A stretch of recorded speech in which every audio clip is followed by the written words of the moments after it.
没听过。好，赖清德又去跟立委吵架了，他说哦，全民评评理，你们都来评理。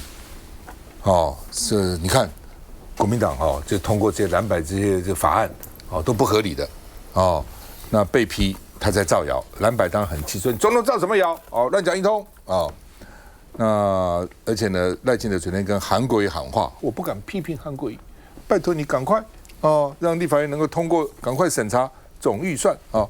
那就刚讲的嘛，蓝白已经通过立法要给军人加薪，为什么你就不编呢？军人加薪不是也是国防预算的一部分吗？你问美国的军人预算算不算军事预算？国防预算当然算嘛。那你现在要买这么多武器，哦，这个武器多好多好，那谁来操作呢？你不要比较优质的、素质高的士兵来操作吗？哦，所以呢就很奇怪啊。你叫立委赶快审总预算，那蓝白在野党说你赶快通过那个军人加薪，你就不肯，这也很奇怪嘛。哦。那另外呢，这个赖清德跟韩国瑜呢，这个讲了3字话，叫菩萨为因啊，众生为国啊，到什么生病吃药啊，然后呢，这个总统5133院院长入府去讨论啊，等等哈，反正扯过来扯过去了哈。所以呢，联合报的评论就是说，如果要全民来评评理，总统是不是你先讲理嘛？你自己不讲理，光叫人家讲理，然后又叫人家评理，凭什么理呢？看一下。对立法院院长，我身为总统没有批评，只有请托了。我要请托韩国瑜院长，也能够注重未来国家的长远发展，不管是国家安全或者是经济发展、人民的福祉，希望他能够发挥功能，让中央政府总预算能够尽速完成审议，让国防特别预算也能够尽速通过。这个是立法委员的职责，应该也是国会议长应该有的权责。来，老沈。那我觉得这是全世界难得一见的怪现象，因为我们就是不尊重行政方面，不尊重朝小野大、三党不过半的这个现实，什么都干，哦，就是违宪违法都干了，而且大罢免也干了，32-0也说这样的算数不算，他本来是有一点虚啊，但是因为既然这个样子，因为国民党反对党国民党的无能，因为国民党太过度相信蓝白合了。蓝白合是一个脆弱的暂时性的多数，而你用了这个脆弱的暂时性的多数，在国会所做的事情，不见得是全民所要的。所以现在你看民调，你看当初啊大罢免完了以后，国民党还得逞呀，我说小心。你现在我们就不讲党中央了，你那个郑丽文俩没掉啊，抓不住了。我们就讲那个你们国会党团，小牛啊，你放心，那3位3长每天到处乱讲话吗？你们起码，我跟你讲，你们国民党团起码，你们的党团办公室里头要起码也不用3个，你们没有钱，2个就好。你们要有2个很厉害的智库的类似智库的人，随时机动，要怎么战，要怎么打。你放个罗世强。你放个那个傅昆萁，这个有救啊？这当然都没有救啊！你何必几家比台个会啦会第一，你知不知？哦，所以你今天的赖清德跟1-2个月前的赖清德不一样了，你跟他讲这不是在吃你的豆腐啊！你基本上你看到民调，像我这样无法无天的都上来了，信爸爸，就是讲我呢实在我别讲，实在我别骗，老百姓渐渐的站在我这一边了。你国民党唔惊咧，国民党皮咧皮厚啊，所以这个真的小刘，你们国民党已经走到空前的危机。你2026我觉得你们宜兰彰化跟新竹，这个搞成这个样子，人家也看不下去了你2028就不用谈了还有你看现在你们的那些出来没有办法协调成功的，都是什么？都议长类的。有人告诉我。台湾的议长一大部分一大票都染黑啊，人家说新竹的染黑，他说有什么稀奇？全国都几乎，我要加一个几乎，而且是人家告诉我的，所以没有人能够告我。我是朋友告诉我，所有的议长几乎都染黑现在就一样，就不敢得罪啊。国民党认为我得罪了你，做应该做的事情，将来你就离心离德，我怎么选呢？就这样，国民党就这样没有用。这种现象，你以为老百姓看不懂啊？老百姓看懂了就跑了，就跑了。国民党现在民间的支持度差不多30%，郑丽文只有21%，这样的党有什么立足点可以讲大话呢？对不？小牛，我替你做担心的呢，你这款发言的你也细，你知不知？好了，嘉颖。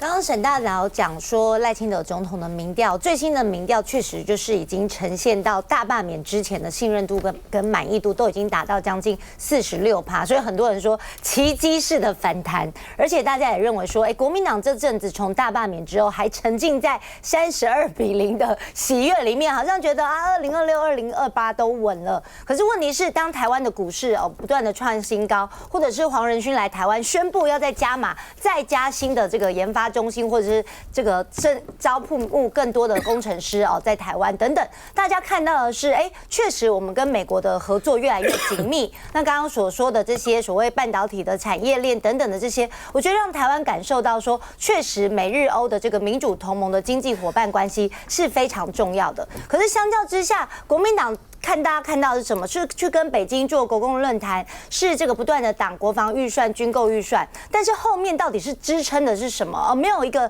强烈的说服力跟论述。那当然对老百姓来讲，现在着重的就是台湾的未来跟经济的发展，那这个部分才是大家所在乎。所以当赖清德总统今天出来告诉大家关税，出来告诉大家台湾的未来的产业的走向的时候，大家想要听到的是这个部分你要把台湾带到哪里去？台湾的未来在哪里？所以我觉得赖清德这阵子有在修正大罢免之前大家认为说朝野恶斗的等等的这些状况，那慢慢的把经济的论述拉回现在施政的主轴。那我觉得这个部分对于赖清德总统未来是比较有帮助。那相较之下，国民党现在的论述跟这个政策，还有包括刚刚沈大佬所讲的2026的县市长的提名人选，都还让大家3条线说现在还在走这个3-7比还在吵什么党员投票，然后这个内部的问题也没有办法处理。那对于郑丽文党主席来讲，如果一心只想要跟习近平会面，可是连自己内部的问题都搞不定的话，那大家会觉得说，这个主席好像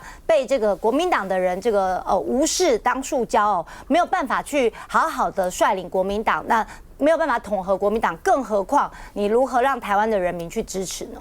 谢谢再回来。好，提名你。好。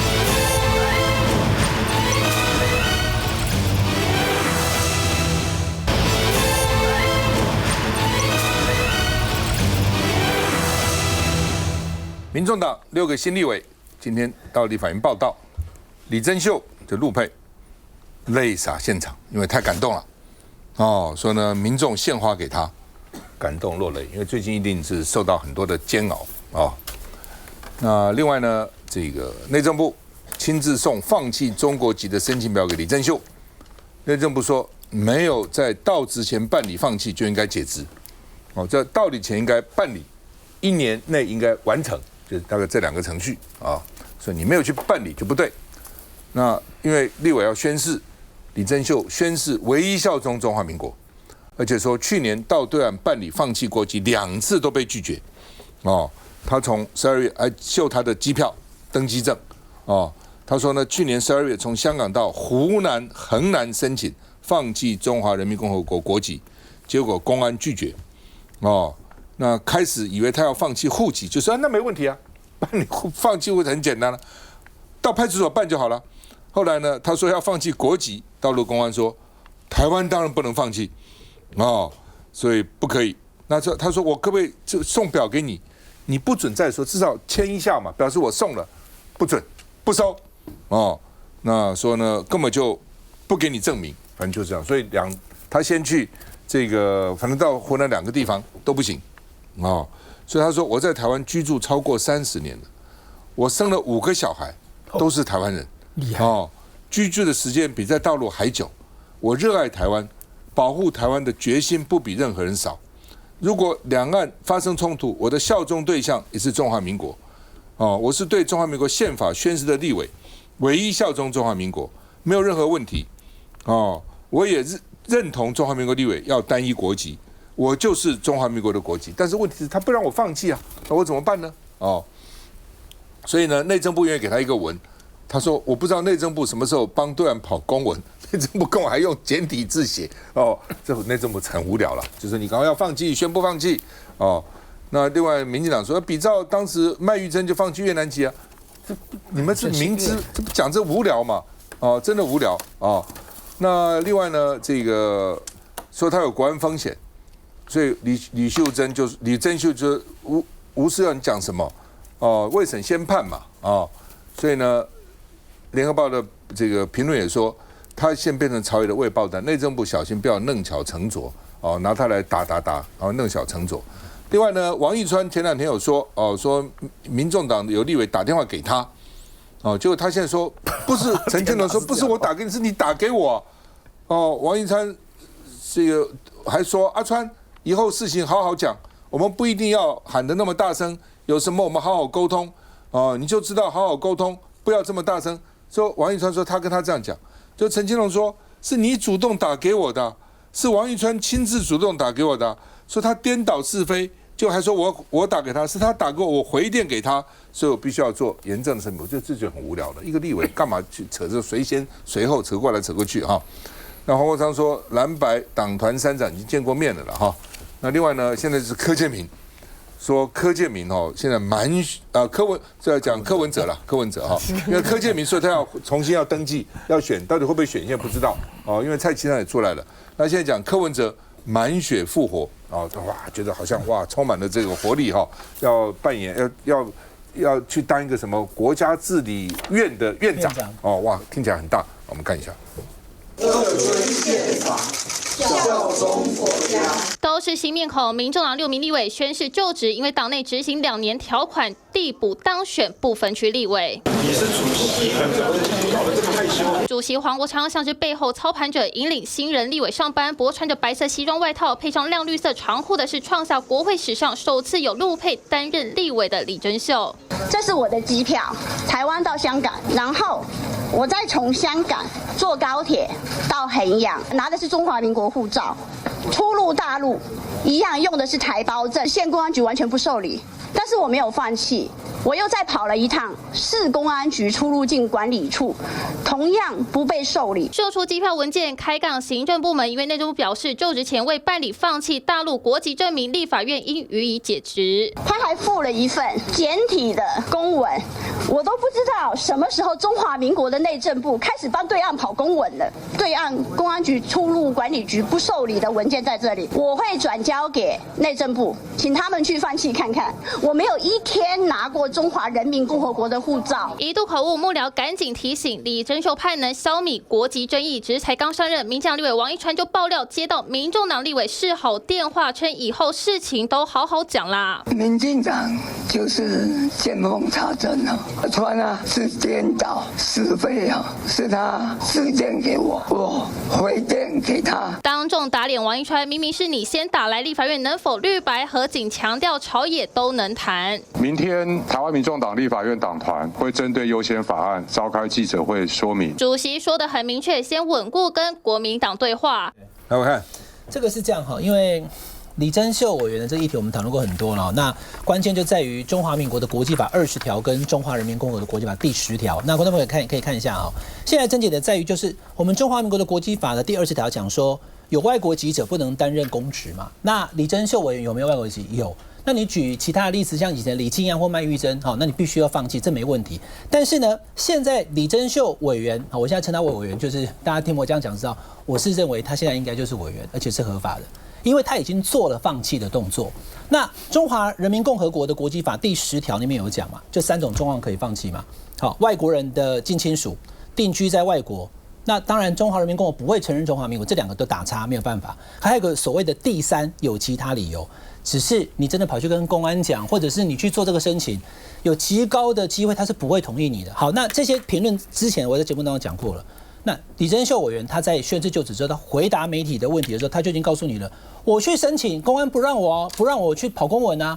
那他用的是什么？他用的就是这一份网络上面可以下载的这个退出中华人民共和国的国籍申请表，他都填了。人也去了，到了现场没有办法完成。好，那回过头来，我们的20条下面这里有没有？就是你必须要在就职前，就是办理放弃，并在1年之内取得已经放弃的文件。所以2个关卡嘛，第一个他能不能就任，就看于他有没有把原来的国籍放弃，不管那个是叫中华人民共和国，或是美国，或者是任何国，英国、日本都一样。那我认为，虽然他没有完成，可他已经做了这个事情，我个人看法啊，所以我觉得他去当立委是没有问题的。第二个就是，那1年之后会不会有这个议题再来？我觉得会。1年时间到了后，可能又会想说，因为他没有完成放弃，所以时间到了哦。这里讲只有1年之内，他有可能1年之后，我们现在是2026年，明年的这个时候，明年2月的时候，又要再炒一次李正委是不是能够继续再做？那因为他无法取得这个资格的情况之下的时候，我倒觉得啦哈，因为刚刚我们前面在看新闻画面的时候，李正委员，我们台湾现在目前有大概36万的陆配，他非常早，1993年，所以来台湾已经33年，有生5个小孩。所以她是5个台湾之子的妈妈。那我们台湾对小孩也都大了，然后呢，我们台湾有30多万陆配，你想想看，30多万就1个立委的配额啊。我们现在区域立委大概就像小牛你的选区应该也就是30万上下，所以他应该是可以有一个族群的代表，找一个民意代表的。但因为碍于国际法跟两岸的这个宪法上面的这些争议，两岸人民关系条例卡住了以后该怎么办？我认为李珍秀这个叫什么东西模式是一个可以参考的。他已经在中华民国的立法院宣誓的时候告诉大家，我效忠中华民国，而且我的国籍就是中华民国。如果发生任何严峻的状况，我会誓死捍卫我们的国家，就是中华民国，用的也是中华民国的护照的时候，我觉得他有资格当中华民国的立委。我们现在台湾有2300万人，有113个立委，所以每个立委基本上代表是20万人。当然，它有区域跟不分区，大概我是笼统这样算的哈。来，凤馨。好，刚刚你们都提到说，它不只是说有多少的陆配在台湾的这个问题，还有很重要是多少陆配之子。其实他们都在看这件事情。小100万。刚刚伟汉在说，1993年很早来台湾，人数应该不多，不，刚好就在那段期间，其实人数是多的。因为那一段期间，其实确实有很多人觉得，那么台湾呢，其实是一个很好居住的地方，所以很向往台湾。其实坦白说，现在两岸通婚定居台湾的例子反而是少的。好，香港也是这样。对，香港原来呢都是这个大陆女子嫁给香港男人，现在反过来了，对，是香港女子嫁给大陆男子。这当然跟两岸经济情势的发展其实有很大的关系。我觉得今天如果真的要算票，还不是算这些陆配的票。赖清德不要在选举的时候呢，然后跑去跟这些陆配说：“哎呀，我们都是姐妹。”然后到了选完了之后呢，你们通通都不是我们的人。你要想陆配还有多少子女？他们的子女很多其实都成年了。在去年那个时候，就对于说那一些早年然后来台湾，然后他们其实没有办法再拿出那个什么放弃户籍的证明，还要回到大陆去放弃户籍啊，等等等等的，那个整个过程非常的颠簸。有一些早年来台湾的陆配，他身体也不好，其实要跑那一趟都变得非常的困难。那些子女才真的叫做点滴在心头。我碰到很多这一些陆配的子女，他们当时都非常的痛苦。他们或许早年都觉得说，哎呀，对，其实在台湾生活很好，我台湾其实就未来独立也没有什么不好。但在那一刻，他们真心知道他的母亲是遭到歧视的。我不知道民进党有没有想过，当陆配的子女觉得他们的母亲是遭到歧视的时候，他们自己又能够得到什么样子好的成绩？我现在回过头来讲，今天刚伟汉举的是国籍法，但我想要跟他谈的是宪法，还有两岸人民关系条例。请问一下，陆配难道不应该适用宪法跟两岸人民关系条例吗？我们很清楚的知道，两岸本来就不是国与国的关系，就因为它不是国与国的关系，所以他在放弃国籍的时候，他就不能比照其他国家那么样子的容易，那么他就必须要回到宪法跟两岸人民关系条例。赵先生，我看你的书里头其实有特别提到，两岸当初之所以要设立陆委会，当初之所以要设立海基会是你提议的，因为你很清楚的知道，两岸之间它必须要有一个沟通往来的管道，而这个管道它不能够是正式的官方，所以它必须要有一个官方在授权一个白手套，所以海基会是你建议的。而为了海基会能够跟对岸的海协会能够有所沟通，李登辉开了国统会，定了国统纲领，根据这个国统纲领，我们定了两岸人民关系条例，根据这个纲领，我们修改了宪法，根据这个纲领，我们两岸之间开始有了第一次国王会谈，之后就开始了有了真正的接触往来。人可以不记得历史，但是从历史当中所发展出来的现实，如果你都不能够面对的话，现实就会吞噬你。而且两岸关系条例是我最先提出立法的，那个时候没有这个法律的，但是我提出来以后呢，逼得行政院要提出这个草案出来，才完成立法。那道理很简单，怎么来的？就是看美国嘛。AIT 是具有官方性质的非官方组织。我说奇怪，AIT 既然台湾跟他没邦交，他可以有两岸之间不可能有正式的这个政府对政府的关系的话，至少有个白手套是这样来的。他很多事情都有他的背景，一步一步，那走到今天才走到这个地步，看起来要走回头路了，所以看得其实蛮难过的。来，小牛。民进党一直在声称所谓的中华民国跟中华人民共和国互不隶属，这玩的非常精美的政治话术。但我还是要再次的强调，从国际社会的角度，你如果要完成，比如说是赖清德总统的国家定位的话，你有对外跟对内的两套工程要做处理啊。第一个对外，你要要求全世界进行所谓的双重承认啊，也就是既跟中华人民共和国建交，也跟中华民国建交，因为两边互不隶属啊。那为什么全世界各个国家没有办法做到这件事呢？这是一直以来民进党始终都没有办法面对冰冷的现实嘛，在这个地方嘛，所以他只能对内去做误导，去做政治的表态跟宣传嘛。那另外一套叫对内的工程啊，对内的工程其实就是改变我们国内的一些建制啊。这我就要跟赵先生说不好意思啦，如果他讲得这么清楚，都可以要直接适用国际法的话，那我们还需要两岸人民关系条例干什么呢？我们如果已经不需要两岸人民关系条例，我们需要陆委会干什么呢？我们需要海基会干什么呢？我们花了这么多的预算，养了这么多的官员在这个地方，不就是希望因应特殊的状态，能够让两岸的事务有一个妥善的处理机制吗？结果现在可以由内政部一个部长指手画脚，任意曲解，然后大家还要随之起舞，然后不论这个，那你为什么不是？那你养这些冗官冗员，那不就是浪费公帑了吗？民进党如果真的要搞操作，要搞意识形态，那我就请你彻底一点，要不要赶快提出撤废两岸人民关系条例，废止陆委会，废止海基会，统统适用国际法？你能做到这件事情的时候，你再来为难李正秀委员了。我就看他说，一个陆配到台湾来30年，生了5个孩子，生了5个台湾之子，他要选举，那如果不给他选，中选会当时就不准民进党登记就好了嘛？对，要报不分区是要登记的。对啊，中选会是要审核的。不是阿狗阿猫都可以登记的，那都准他啦。那人家今天按照民进党得票，民众党的得票，他是两年换一批了啊。那现在说他不可以，这不是很奇怪吗？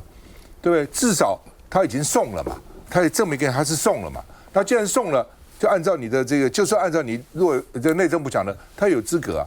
他有资格当啊，你怎么能说他没有资格呢？甚至还有人说，他立委官员可以不拒绝答询，怎么可以拒绝答询呢？所以他要知道可以不给他，那搞什么鬼啊？休息下来回来。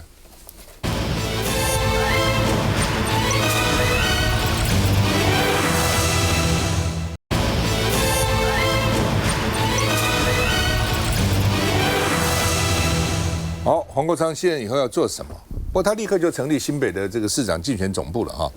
他说他有5个身份，那含直播主，他也回去就职业律师，投入新北市长的选战，党团跟党务的运作，他是主席啊，然后呢，这个需要的时候披上法袍就可以出庭了，去帮人家辩护了，那另外呢，这个四叉猫说，他2天就收到30万的斗内呢，说排行榜的冠军，因为直播可以叫人家捐款嘛，说2天吸金几十万，就30万嘛，那另外呢，新北市的国民党主委叫黄志雄，好像也是那个运动健将嘛，对。那他说呢，这个那新北到底现在大家很关心，大家现在关心2个了，新北跟台中比较关心。李四川说一切尊重党部协调，但是我也没被告知今天晚上要去见面。原来传出来说1月底2个要见面，他跟刘和然因为本来新北只有3个人要选。立法委员这个洪孟凯、副市长刘和然跟李四川也是副市长。那后来这个洪孟凯大概现在就看起来就是没有要选了，那现在就剩下刘和然跟李四川2个那今天晚上要不要见面他说没有人告诉我那黄志雄主委是说呢，近几届绿营的新北市人选最强就是这个苏巧慧，因为他跟他选过2次选立委都选苏巧慧。他说苏巧慧呢，这个强，年纪轻，而且后面还有爸爸苏贞昌，苏贞昌也做过台北县长又是行政院长那另外呢，这个现在这个蓝白又竞争又合作，关于市长、关于议员的辅选，2党各有盘算市长可能要合作，但议员呢可能有各自要去竞逐，然后到底市长将来要不要站不同党派的议员候选人的台，又是另外一个话题。我们看一下。蛮大的，空间蛮大的。对，这个很大。怎么样？好，我们考虑一下，考虑。你现在身材可以住3个。带着副市长刘和然视察社宅，新北上侯友宜看来老神在在，但要延续2026国民党在新北的执政蓝图，眼下新北大母鸡人选还没定于一尊，李四川、刘和然的李刘会究竟何时会见？时间、地点等，我们都要尊重党部的决定，包括公不公开、如何进行，所以我没办法直接回答说可以不可以。李四川、刘和然都是一句尊重党部处理，不过面对新北党部主委黄志雄公开点名李四川是好人选，他说其实在接受访谈的时候，是因为在特定的主题下，他个人也很清楚，他身为主委一定要非常的中立，所以这个部分他昨天也特别透过管道跟我打个招呼，不给外界见缝插针机会，只是蓝营定下2月15号要决定新北人选。秘书长李乾隆透露，已跟侯友宜通过电话，确定侯会负责沟通安排协调会，那是否这周就会见面？我们先按照时间的进度走大家放心，一步一步稳定的往前走。当然不排除任何可能嘛，只要两造双方他们的时间允许，我们都会安排。毕竟3月就要进入蓝白合协商，黄国昌也以新北上候选人开启首场直播，换了全新的直播室跟全力拼路战。周末将在新北公园大扫除，10路并进。眼下黄国昌来势汹汹，国民党恐没有停下脚步本钱。赖佳宇。苏巧慧真的很强，因为已经不止黄志雄讲，连戴喜晴台北市议长也讲，也就是大家都认证说苏巧慧她的拼劲，还有后面还有苏贞昌，那而且早就已经开始动。礼拜天的时候，我看苏巧慧早上还在3重扫市场，就中午我在我们台北福华饭店一个牙医师的活动，他也到现场，冲到这样子，那你看。现在国民党到底谁要选还不知道，然后黄国昌呢？大家认为说那天赵大哥也去他的记者会嘛，送一个就是画错重点的海报，健身的海报，说新北要有型。我还看着那个记者会说，叫民众去拉单杠，结果他自己没拉，都别人拉。我想说你不是练肌肉，怎么自己还不拉那当然就是说大家看说，那你现在。没有立委的身份之后，你开始要跑给大家看了吧？你开始要去市场了吧？你开始要跑行程了吧？结果没有还在当直播主还在做空战还在那边抖内那大家就问啊，因为你在新北市，你不现在急起直追，你不去跑，你说你怎么可能民调会赢？所以那一天我们大家现场来宾还说，认为黄国昌会选到底的没有人啊，大家都认为说就不会选到底。好，那如果是李四川出来选的话，李四川就是在等这个黄仁勋，大家认为说要签约之后才要选。可是另外一方面，这个侯友宜又说，这个农历年前一定会决定。那目前这个蒋万安的说法是，黄仁勋2月10号到2月15号会跟台北市签约，所以看起来这个时程都已经大家恭候啊。那问题就在黄仁勋到底这段时间会不会来台湾？那个新北市的国民党党部主委黄志雄刚刚的那个新闻，他是上我的广播节目。我还回头看一下，因为我每次做完节目之后，我都会写一点短文，根本没有提到黄志雄说李四川是最好的人选，我自己写都没有。为什么？因为我是在跟他讲新北市的市民要选谁。他说像侯市长以前是警政署长，是警察，所以大家觉得说他可以保护人民，他有专业。那李四川就是亚共推亚了，所以他各自有专业，所以民调会高嘛。他并没有告诉你，他身为党部主委怎么可能？所以我后来昨天看到有这个即时新闻，我也蛮惊讶的就是说。好像大家有人就急着就要讲说就是李四川，郑丽文主席曾经讲过，那话也收回了。现在目前正在征询阶段，那我当评论员，你问我觉得是谁？我觉得是李四川。可是你不可能去要求一个党部的主委或者党中央说就是谁啦。那以现在目前的状况很简单，因为看来包含侯友宜跟黄志雄跟党中央都说，新北这一局跟台中不一样台中是3月才要最后可能来个初选，比民调不一定对外公开，但是有个程序。新北这部分。都是2月15号要完成，离今天只有现在不到2个礼拜了，所以最后就是很简单的我就跟大家讲这个简单，就应该会有民调啦，只是现在没有公布。那民调要把2个人刘和然跟李四川叫来以后，摊开一看以后，是不是同意就是高那个人？那高那个人是谁？大家各自有各自的答案，那就直接提名，在农历年前就有答案了。不过我在那个很多场合了，包括在本节目啦，包括在黄国昌场，我一直讲，我说我认为新北市就是李四川。只是这个程序在走而已。可能很多人都不愿意啊。侯友宜因为刘汉是他的副市长，怎么好意思说你不要选，让李四川选也很难讲嘛。但是我认为整个形势就是李四川，而且我也同意苏巧慧并不是一个弱的候选人，算是一个强的候选人。来，老沈，我昨天在前子的节目，我请前子问大家，来宾有6个，就是说如果这个初选要走到最后一步，就是全民民调，黄国昌输了，请问大家认为黄国昌会不会选到底而形成沙卡度？结果0。不会，所以这个是很简单的事情。我觉得黄志雄他做主委有什么用？他不够分量，还讲话没谈啊，谁听他的？就一个人，就是你侯友宜。你侯友宜表示一下，刘和然就退了。所以今天如果这个还没办法解决，最后造成国民党在新北市的这个市长选举输了，为侯友宜试问。就是你的责任。不会了。侯友宜讲，侯友宜讲，农历年之前就会决定了。郑丽媛也说，农历年前就决定了。显然他们有一个默契，就农历年前必须要决定了。农历年前决定也不能算拖了，为什么？以前也没那么早决定了，是6、7月，以前大概都是3月以后了。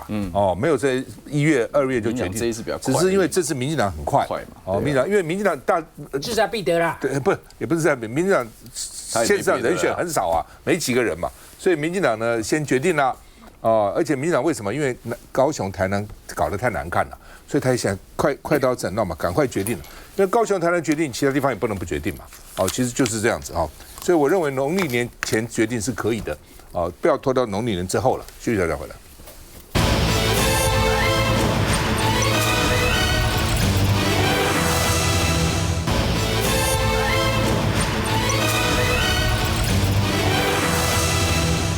好，高雄民进党高雄党部全力来支持这个赖瑞隆。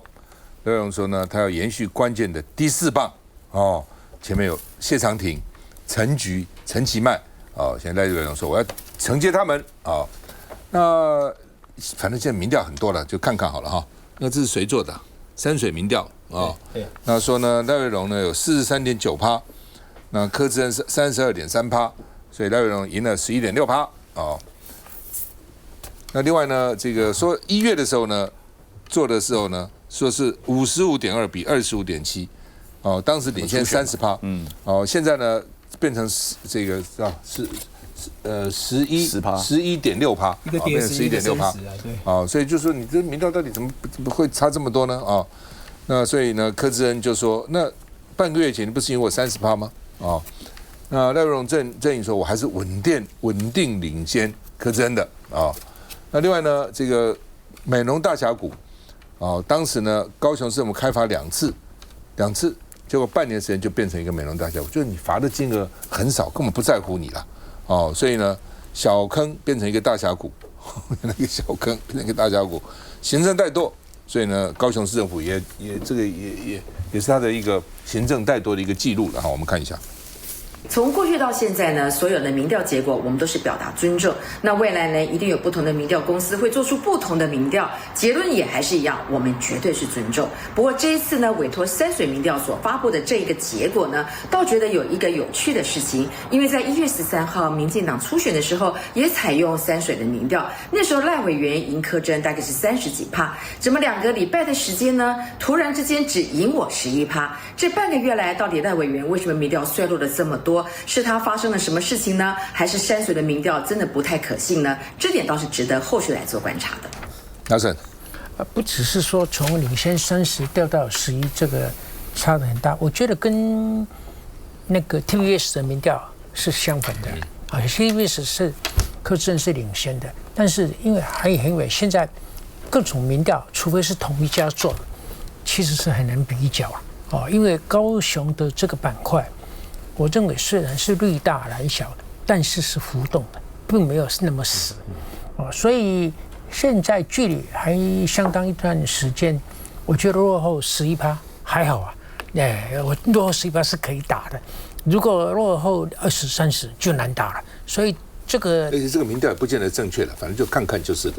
不过山水这是山水做的嘛，山水大概也不太敢作假吧？不一定。上次你讲的那个50跟11的那一个就是山水做的，也是做对。好了，所以加油啦！这个还没有。对了，时间还久嘛，还有多少10个月哦，差不多10个月啊，10个月。哦，不是，我就觉得柯志恩这些打弊的东西啊，有一点断线，有一点这个。你继续打是吧？不是，你不是继续老套的打，你要有创意啊。这个素材很多，比如说现在有人讲说到这些这个废土啊，净赚这个团体净赚了2亿4千万，你要去强调这个2亿，强调2亿，老百姓就反感了。你说废土有什么关系？2亿，大家就反感了，对不对？老沈讲这是有道理的。我看过美国竞选的书，教美国国会议员怎么选。所以你谈什么国防预算啊？美国光是几千亿美金啊，兆啊！老百姓说这是什么东西啊？说为什么美国海军买一个垃圾桶6000美金，我家垃圾桶60美金？老百姓懂吗？6000美金算什么呢？但是跟这么几千亿美金算什么？但他知道他会比较，哦，知道了，原来差这么多了啊！来我看，对，有比较以后就会知道那个差距。在这个台南跟高雄的党内初选的时候，我就讲，你看这个民调绝对不会是之后的民调。我那时候就有讲了，为什么？因为那是民进党党内初选，你给人家亲家兵的口里处理单点位啊，所以才会那么高啦。因为谢龙介跟柯志恩能不能赢年底的选举，我觉得台南高雄其实还是绿大于蓝，其实是有相当难度的。但你说他们只有10几20%，我不相信啊。40%起跳了哈，那好，那这个民调第一个，柯志恩抓到重点了嘛？为什么同样是山水民调，才几个礼拜前而已，我输那么多，现在变11哦？可是观众朋友，我要看的2个点呢，第一个点还是赢11，所以这2天有人在讨论说会不会换将，把赖瑞荣换掉？我觉得暂时没有这个话题。如果说他现在已经输了柯志恩的话，才有可能，他现在还是赢的。第二个，我觉得赖瑞荣的问题在哪里哈？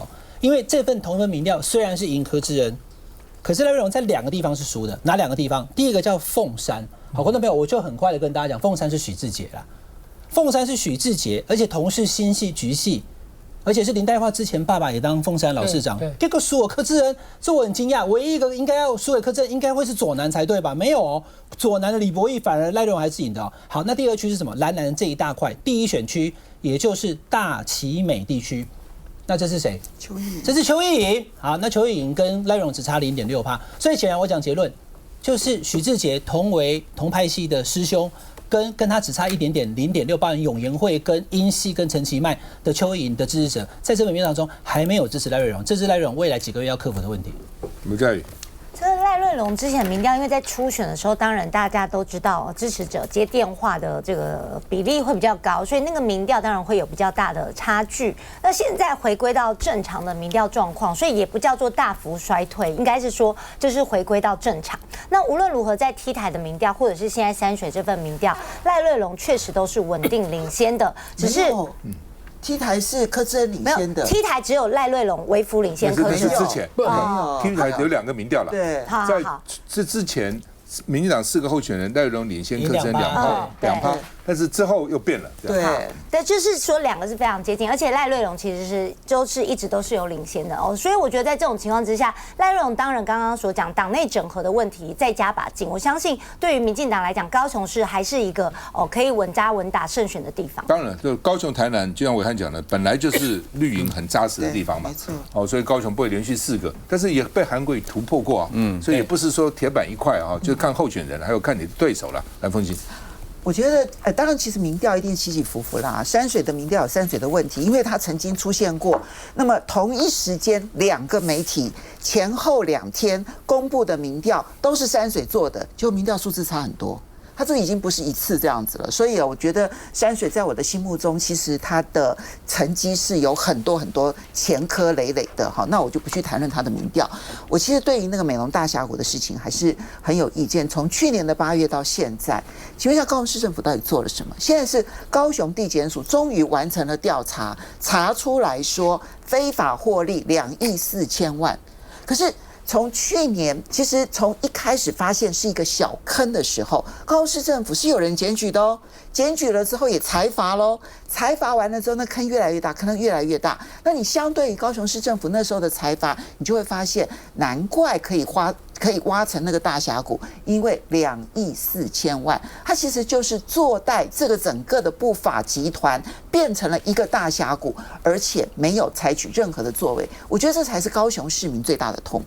江牛，这我想选举基本上我认为氛围还是对于在野势力比较有利啦。哦，因为在执政党基本上执政不利的一个情况之下，加上这一次有这个在野可以两党共同合作的这样子一个利多，只要在这个部分谈得拢哦，在全台湾卷起风潮的机会是有的。好的，以高雄来说，虽然这个基本盘来讲，民进党它有它的一魁在那个地方，但其实即便是总统大选，大家倾巢而出的状况，大家要记得赖清德的得票是没有过半的，在高雄市只有48%，那就看双方的投票意愿嘛。那么从在野的角度来讲，我们有翻盘的希望，所以这个翻盘的希望跟这样的一个氛围是有助于我们催票的。反之，民进党现在执政党，它因为派系的分裂，所以它的投票意愿相对来讲是不太容易激起来的。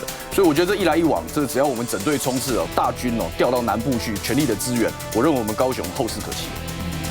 所以，但是北部你们就必须要，中北部你就必须顾得很好，否则的话，你不太可能有什么大军开往。能赢的要赢了，对，能赢的要赢。你一个高雄可